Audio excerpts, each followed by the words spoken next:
এবার চলে এলো ফ্লিপকার্ট থেকে একটি পার্সেল। চলো দেখা যাক এটাতে কি আছে। কিন্তু এটা কিন্তু একটা হেল্পফুল জিনিস, বিশেষ করে আমার জন্য বা আমার মতো যারা কাজ করছো বা স্টার্ট করছো, তো তাদের জন্য তো অনেক হেল্পফুল। তো এগুলো হচ্ছে স্টোরেজ ব্যাগ, আর এটার ভিতরে আমি জিনিসগুলো রাখবো। কী জিনিস রাখবো, যে এতগুলো পাঞ্জাবি তোমাদের সাথে শেয়ার করলাম, সেই জিনিসগুলো তো নর্মালি রাখলে ধরো ধুলো পড়ে যেতে পারে বা কিছু না কিছু হতে পারে।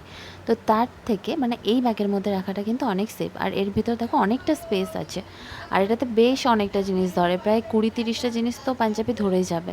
তো এটা ছিল 3টে এসেছিলো। তোমরা লিঙ্ক চাইলে কমেন্ট করতে পারো, আমি লিঙ্কে শেয়ার করে দেবো। আর 3টে ব্যাগ এসেছিলো। আমার এটা খুব আর্জেন্টলি দরকার ছিল দেখে আমি নেক্সট ডে যে ডেলিভারি ছিল সেটাই, মানে যেটা নেক্সট ডে ডেলিভারি দেবে সেটাই আমি পারচেস করেছি।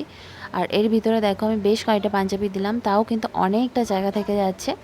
তো এরকমভাবে আমি সাজিয়ে নিলাম যেরকম আমার সুবিধা হয়। আর তারপরে আমি তোমাদের দেখানোর জন্যই যদিও এগুলো সাজাচ্ছি। তো দেখো কতটা এখনও জায়গা আছে, তাই ভাবলাম বাকি যে জিনিসগুলো আছে সেগুলোও আমি রেখে দিই। তো বেশ অনেকটা জিনিসই এতে ধরে। তো তোমরা চ্যানেলে ট্রাই করতে পারো। আর কেমন লাগলো ভিডিওটা জানাতে ভুলো না। টাটা।